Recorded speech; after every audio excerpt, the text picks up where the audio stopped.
नमस्कार, the nation news पर आपका स्वागत है। मैं हूं आपके साथ ऋषभ पाठक। आइए देखते हैं आज की कुछ खास खबर। साध्वी ऋतंभरा के वात्सल्य ग्राम पहुंचने पर शिष्य शिष्याओं और गोकुलम की माताओं ने मुख्य द्वार पर उनका पुष्प माला पहनाकर भव्य स्वागत किया और 108 दीपों से आरती उतारी।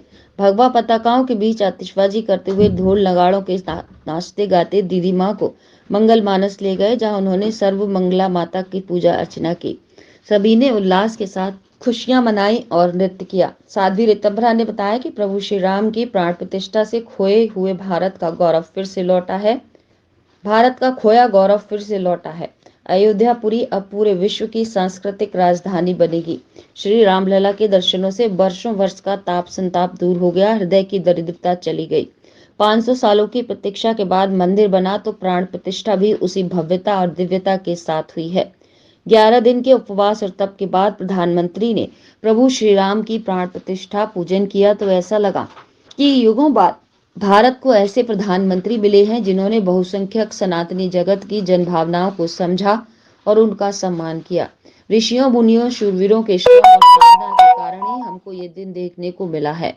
बहुत वर्षों का बोझ मेरे हृदय से उतर गया, मेरा वर्षों का अंतर्नाद परमोल्लास में परिवर्तित हो गया है। इस अवसर पर साध्वी ऋतंभरा ने वात्सल्य ग्राम वासियों को प्राण प्रतिष्ठा की बधाई और मिठाई का वितरण किया। देर रात तक चले इस उल्लास उत्सव में सभी ने जमकर नृत्य किया। इस अवसर पर संजय भैया, साध्वी साक्षी चेतना, साध्वी सूर्यदया सतप्रिया, स्वामी सत्याशील, स्वामी सत्यश्रवा, कुलभूषण गुप्ता, साध्वी समन्विता, साध्वी सत्यकीर्ति, साध्वी सत्यव्रता, साध्वी सत्यनिष्ठा, साध्वी सत्यश्रद्धा, साध्वी सत्यमूर्ति, साध्वी सत्यनिधि एवं गोकुलम परिवार उपस्थित रहा। द नेशन न्यूज के लिए मथुरा से रविकांत की रिपोर्ट। त्यागियों, तितिक्षुओं, शूरों और वीरों के श्रम ने, उनके तप ने हमें ये दिन दिखा दिया और हम इतिहास बनने के साक्षी रहे। इससे बड़ा सौभाग्य कोई नहीं हो सकता, कोई नहीं हो सकता। उस क्षण जब ऊपर से पुष्प वर्षा हो रही थी, भव्य मंदिर तो ऐसे लग रहा है जैसे वैकुंठ, नारायण के वैकुंठ स्वयं धरती पर उतर आए। तो प्रधानमंत्री ने भी कहा और हम सबके हृदय से ये लग रहा है, आवाज आ रही है, स्पंदन हो रहे हैं कि अयोध्यापुरी तो पूरे विश्व की सांस्कृतिक राजधानी बनेगी, क्योंकि सारे विश्व को रिश्ते, संबंध, उसको निभाने की जो गहराई होती है, झेलने की जो सामर्थ्य होती है, ये बहुत बड़ा विश्व होता है।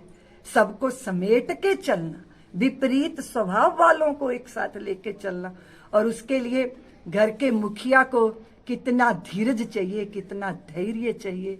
एक पिता बनकर, एक पुत्र बनकर, पति बनकर, मित्र बनकर, ये सब आदर्श तो प्रभु ने दिए। और मुझे तो मैथिली शरण गुप्त वहां याद आए जा रहे थे। उनका दर्शन हुआ, स्थापन हुआ, इतनी जनमेदनी थी वहां।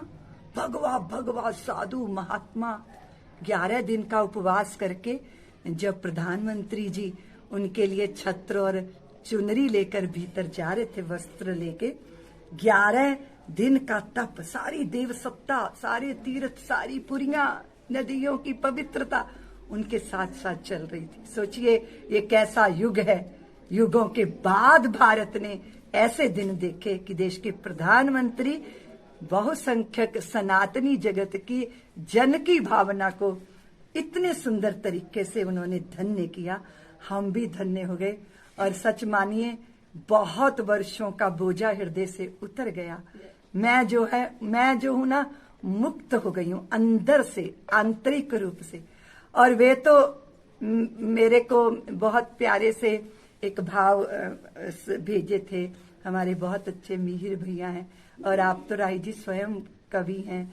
आपने तो खूब, बहुत आपके हृदय में भाव आए। आपने मुझे भी कुछ लिख के भेजा था। तो साधारण रूप से हम देखें तो हम सब ऋषियों, मुनियों, तपस्वियों, त्यागियों, तितिक्षुओं, शूरों और वीरों के श्रम ने, उनके तप ने हमें ये दिन दिखा दिया और हम इतिहास बनने के साक्षी रहे। इससे बड़ा तमाम छोटी बड़ी खबरों को जानने के लिए जुड़े रहिए द नेशन न्यूज पर, हरदम आपके साथ।